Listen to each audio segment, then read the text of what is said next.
Abhinav, it's great to meet you and great to have this conversation with you today. I've been looking forward to it all week and excited to learn a little bit more about your role at Netchex and what you guys have going on. So maybe if you could just start off, just kind of tell us a little bit more about your pathway and how you got into, it looks like about 6 months ago, promoted to the role of CEO. So I'd love to learn a little bit more about what brought us together.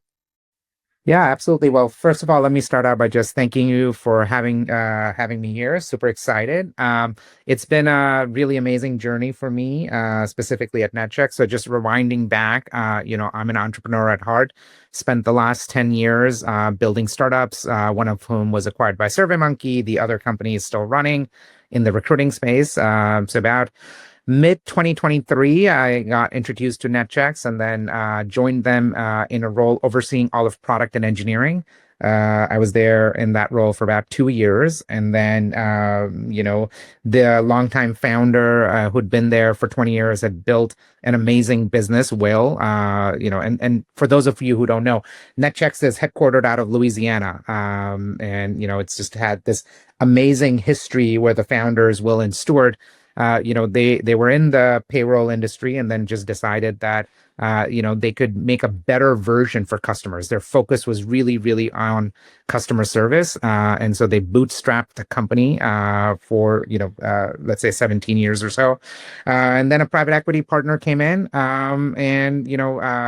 ran the product and engineering org for 2 years, and then about months ago, it was about the right time for the transition into the CEO role. So I'm super excited to take over the reins and take Netchex into its next chapter. Congratulations on the promotion there. And yeah, definitely want to double click into that service heritage that Netchex has, as well as some of the things you'll bring to the organization from a technology standpoint. One of the things I noticed before we get into that, though, is looking at your resume. Looks like you spent some time at Zynga right at the time that that was blowing up. And it's funny because I never put two and two together, but I believe the founder of GoCo and a lot of that early team was probably people you worked closely with. So what is it about Zynga that brought you guys all to HR Tech? It's an interesting question because it's in some ways very far from the gaming industry. But look, I think at the heart of it, Zynga really wasn't a gaming company. At the heart of it, Zynga was a data and analytics and software company, that happened to make a product of games. So, I led the product team at FarmVille for a couple of years and then ran the business unit for Words with Friends. And the thing that we focused on in both of those was the key fundamentals were around, look, we have a product here. How do we think about best serving the customer? So, not as many people remember this, but FarmVille was really the definitive game on Facebook in the early days, right? And it brought a lot of joy to people. And our mission was very simple. How do we focus on using as much data as possible to figure out in this game, what gives joy to people? And really pioneered this idea of even daily and multi-day updates to a game, right? Like historically, we've always thought about a video game as, well, it gets released and then you maybe get an expansion pack 6 months or a year down the line, or you get a new version of the franchise multiple years. And here was a game that was being shipped live and, iterated on constantly. So that was just this amazing mind shift and a great training place. I think we had some amazing product talent. I certainly learned a lot from the people I worked for and worked with. So yeah, great training ground. It's so interesting. I hadn't thought of or heard of Farmville and Words with Friends in a couple of years. And then recently I was reading an article that brought it up because it mentioned that it's sort of the perfect product when a marketing paradigm shift was happening at the very beginning of mobile and social. And the reason that I was reading this article is they were kind of arguing that we're at a new paradigm shift with AI, and this is kind of the first new major paradigm shift since then. Do you see parallels between the two, between the marketing and social revolution there and sort of the AI revolution here? And how does that apply to what you guys are doing? Absolutely. Look, I think the only difference I would say is, in my opinion, the AI platform shift or revolution is even bigger than the shift to social and mobile, which kind of sounds incredible at this time. I think of it as uh, in scope about as significant as the internet. And like today, we just can't even imagine life without that, right? Like no product works without the internet. Like you almost have to think about, oh, offline mode. Like, how do I actually deal in this world? The other day, I had a flight that didn't have internet, and I felt like the world was just collapsing around me. I just couldn't function. But back to AI, look, I think it's going to be transformative in absolutely the same way. That's how we think about it at Netchex. And look, it's not that customers want AI. I don't think they really care that it's AI, but the capabilities that it unleashes or enables for them are truly insane. So, for example, one of the products that we have and launched, actually, we were one of the first in the industry to launch this as a product we call Ask HR, which really helps answer questions for admins. Now, based only on their documents. So it's a RAG product that, trained on their documents. They can have different policies. They can have different policies for different groups of employees. And it just eliminates so much repetitive work. When is the next holiday? Is Martin Luther King a holiday? When is the next paycheck date? Hey, I unfortunately, had a death in the family and I need to take bereavement leave. How do I do that? Or in my case, I don't ever remember, who our 401k provider is and how do I go adjust my contribution? What's the login for that? So just this insane amount of queries that would come to an HR team, can just be simply answered by this. Very high accuracy. HR teams can monitor it, can audit everything it says, and then they can always take over. If it's not giving an answer to their satisfaction or they want to clarify things, they can just take over the conversation. So just tremendous opportunity. Similarly, we're rolling out or have rolled out AI in performance management. People love it. It's really easy to get writer's block when doing reviews. We're currently in the middle of review season at Netchex, and sometimes, you just have a kernel of thought. They did X, but it's like, well, are you giving them enough feedback? Are you giving them the context? Are you giving them enough about the situation? Are you giving them enough data about the actions that they took, what impact that they had? So it really just guides you to writing better reviews, and that's just something as an HR organization you just want. So, in answer to your question, I think it's A, going to be transformative. B, at least at Netchex, we're all about it, but less about, you know, AI and more just what it enables for our customers. And beyond the what it can enable for the customers, I think it can also enable amazing things for development teams. And I think, it's no secret that HRIS HCM space is dominated by, very large publicly traded companies. So as you look at like what AI can do from a development standpoint, how do you feel like that plays into your advantage as you guys compete against groups that may have 10 times the R&D budget? Yeah. Look, I think stepping back at it, the way for Netchex, our positioning and our view of the market is very clear, where you've had two kinds of players in this market. You've had the massive players, as you mentioned, who are truly massive. They invest a lot in R&D. You look at the largest players, they're investing billions of dollars in R&D. But frankly, their customer service isn't something to write home about, right? And they don't have to because they have a great product, they have great market position, and that's not something they've invested in or care to invest in.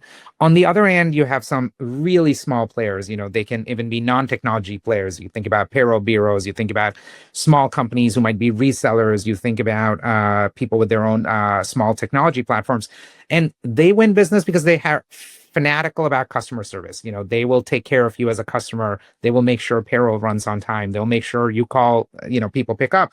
And so people in the market have always had this trade-off, like, do I care about the customer service or do I care more about the product? And our view is simple, that you don't have to choose. If you go with a player like Netchex, because of AI, but among other things, our investment in R&D, of course, turbocharged with AI, we have a fantastic product for the industries and segments we compete in. And, we bring that fanatical customer service where if you call, we're going to pick up, so at Netchex, something like 90% of our calls are answered within a minute. We have customer satisfaction in that. I think last year it was 98%, right? We have something like 75-80% of calls are resolved on the first call. So for us, it's just about enabling us to do both, right? We don't have to have our customers choose. Yeah, I couldn't agree more. And so I was curious on the service piece. One, just sort of what the founders ingrained into the culture that led you guys to really make that a differentiator. And then secondly, as you guys scale and do become a larger player and a more tech forward player, how do you maintain that service edge as you grow? Yeah, look, I think from a culture perspective, the culture was very simple, which was everything for the customer. Whatever needs to be done will be done. So I'll just give you a small example. I think I'd mentioned the company was headquartered out of Louisiana. And as you know, or people know, well, Louisiana has storms sometimes. So this one year there was an impending storm. And this is the days before, data was in the cloud and our infrastructure was in the clouds. And so the founders literally packed up the entire company, their families, the employees, pets, drove 100 miles to one of the founders' parents. I think it was a farm or something like that. Basically set up the company again. You have these amazing pictures from the time. I think it's an empty warehouse where like the servers are in one corner. You have a bunch of people in chairs with their computers are set up, and the families are on the other side. They're literally all kind of hanging out there, sleeping there, eating there. But the net result is we never went down. Netchex never went down despite the storm. Every paycheck got to the employee when they needed it because we just take that at that level of seriousness, right? And that's just been ingrained in the culture over 20 years. And we have a lot of people who've been with us for that entire journey, right? So our current CTO, well, he was the company's first engineer and has been with the company 20 plus years. Our head of onboarding, he was the company's, I think, first employee, and now he leads onboarding. So he knows everything about our company, our customers, our product inside out.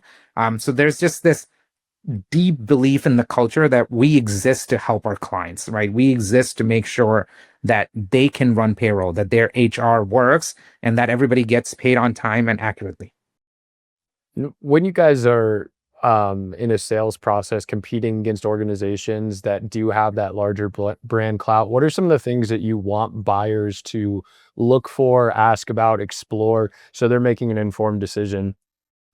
Yeah. Look, I think they used to say back in the day, you never get fired for buying IBM, right? In the tech sector. Now, that's not true now, but back in the day. And I think it's the same way for some of the larger players, right? Like if you want to make a safe choice, well, great, that is the safe choice, right? They pay some of them like pay one in six Americans or something like that. But the question for that we always ask people is like, well, why are you unhappy? Why are you even in this conversation to begin with? And I really believe for people, time is the most valuable thing they have. And so, why did you take the time to even meet with us or even start this process? If everything's hunky dory, like what's going wrong? And generally, we find a couple of things. Generally, we find people are frustrated by the service. I called in to a call center and I had someone who, didn't really know my account and didn't really help me. And I went into this like case submission hellhole, right? Similar to if I call my credit card company or I call my cable company, which, unfortunately I had to do yesterday. And let me tell you, that was not a fun experience. The second thing is something messed up. They didn't care. You got a tax notice or the tax was filed incorrectly. I mean, let me tell you the number of customers that we onboard, that we look at their employees and as we onboard them, we're like, wait a second, this person's taxes are set up wrong. Now, of course, no one sets up federal taxes wrong or state taxes, but you get to down to the local taxes level, you get down to the school district taxes, you get to the taxes in Washington state, which are notoriously complicated, or Ohio or Pennsylvania. And you wouldn't believe the number of people who are like, no, like you based on the where this person lives and where they works, like this is not the right tax setup, right? And it may have been happening for years, sometimes decades, that they have the wrong tax setup. And it can all go fine until it doesn't, right? Like I think the most scary thing, and I was an entrepreneur for 10 years, the most scary thing is getting a letter from the IRS saying, well, I think something's wrong in your payroll taxes or your taxes, and now you owe this amount of money, right? And so whenever a customer gets a notice like that with one of the bigger players, it's sort of a moment that causes them to rethink that. And then the third piece is for a lot of people, they buy into the promise of the technology with one of the larger players, but they don't realize how complicated it is, right? Because if you are buying a product from a major, well, their product has to work globally for millions of people, for every industry, for every company size.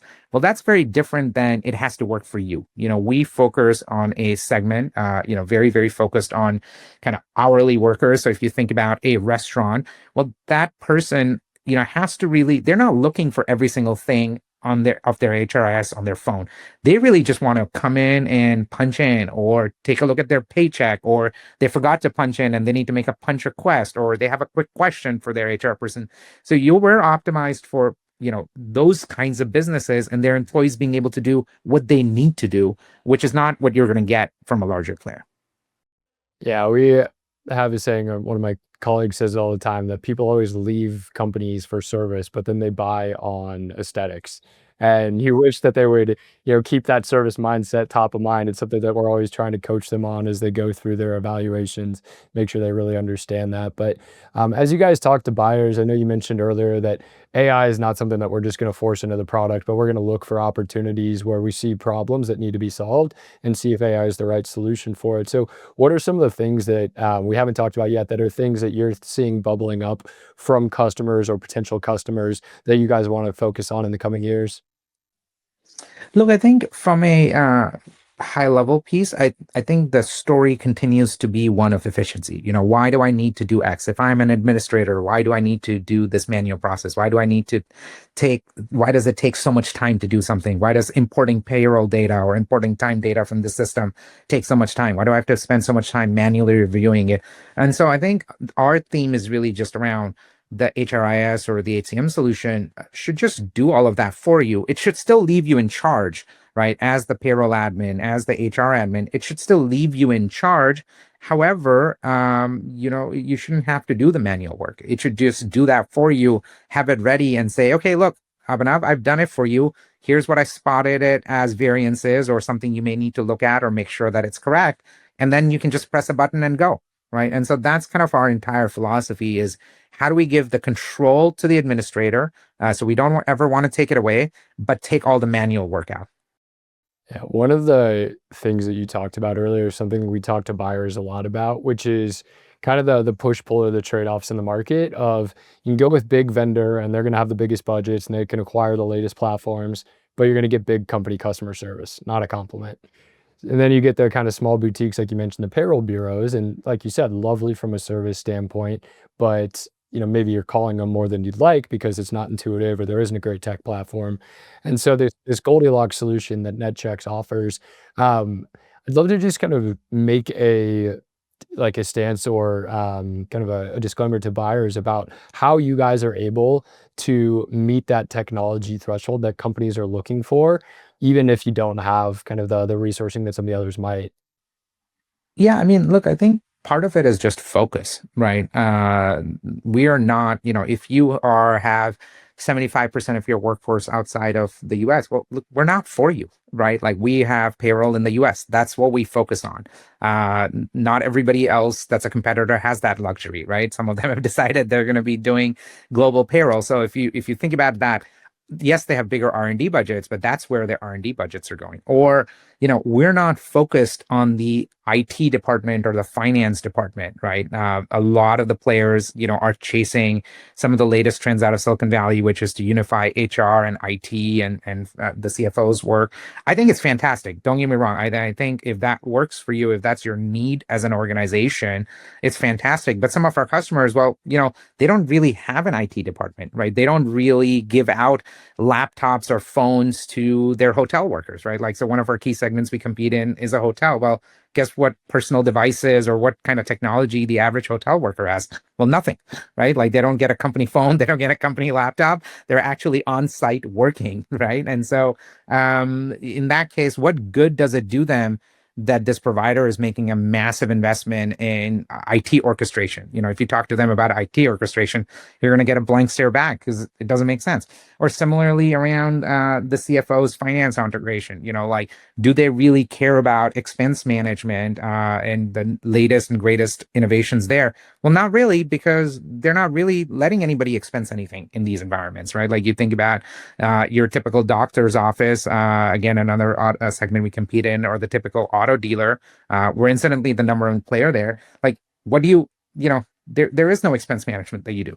And so given all of that, I think a big part is just our focus areas where we spend our R&D. It's on the problems that our customers have. Now, if you want to use the mobile phone to punch in and out, if you want to bring in data from third-party systems, if you want to connect to every single POS out there, if you want to make sure your payroll is accurate, if you want to make sure that taxes are set up correctly, if you want to make sure that workflow has been changing people's compensation or titles are accurate, well, that's where our R&D is going, right? To taking all of that and solving the time. And then the last piece, coming full circle to your original question, around AI, we probably are. I mean, it's impossible to know, but I think we're one of the most AI leaning organizations here. So we're seeing massive productivity gains from our investment in AI for our developers, right? So the same R&D budget stretches many orders of magnitude more because it's turbocharged by AI. Yeah, I love that. I remember someone early on in the business when we were building OutSail told me to really think hard about what your surface area is going to be and making sure that you don't have it so wide that you have to defend against so many different competitors. So, we're a bootstrap business as well. I know you guys were originally. And so I think for us, it's something that you don't have to compete with the biggest players. You just have to be really maniacal about what your focus is and be the best at that. And I love it when our partners say no to things, right? Like I used to love when Gusto used to tell us anything above 100 employees, don't send it our way. Because so many of our partners get on the phone, we're like, all right, tell us about the ICP. It's 5 employees to Everything. 50,000, but we'll look at 60,000 too if you need us to, right? You're like, okay, thanks. Yeah. I'll never think of you Yeah. then. No, I think that makes sense. And again, to reiterate ours, I think we focus on customers that have, what we like to think as people in the field, right? People who are out actually doing real work. We're not built for knowledge workers. That's not our core focus, right? We're built for people. You think about a small community bank. Well, people are not just sitting in front of a computer. You got bank tellers who are actually interacting with customers. We're great for that. You think about restaurants where people are not just sitting in front of computers all day long. They're out in the floor serving meals. You have bartenders. You have managers. You of course have the back of the kitchen operation. We're built for that. You think about hotels, you have people who are servicing the hotel, cleaning the rooms, the front desk. We're built for that. So, and again, just examples of some industries, but where we found an edge is where the employee base is doing real work, where they're often distributed, they're not sitting all in one office together, where they need the technology to be simple. And I think I can't emphasize enough the simplicity because, people will often get wowed by all the bells and whistles, and then they load up the mobile app and the employee can't figure out what they need to do. And now then they need to spend a lot of time doing training on how to actually use the technology, right? Which isn't where if you're a hotel or a restaurant or a doctor's office or a golf club or a fitness club, you don't want to spend your time and energy and frankly valuable dollars there. I love it. Well, Abhinav, it's been fantastic talking to you today and learning more about Netchex. And I think I love the direction you guys are heading and the focus that you guys are putting into it. And I'm excited to share this story with our audience going forward and do more work with you guys in 2026. So thank you so much for the time on this conversation today. Super excited. Thank you so much again for having me. Take care.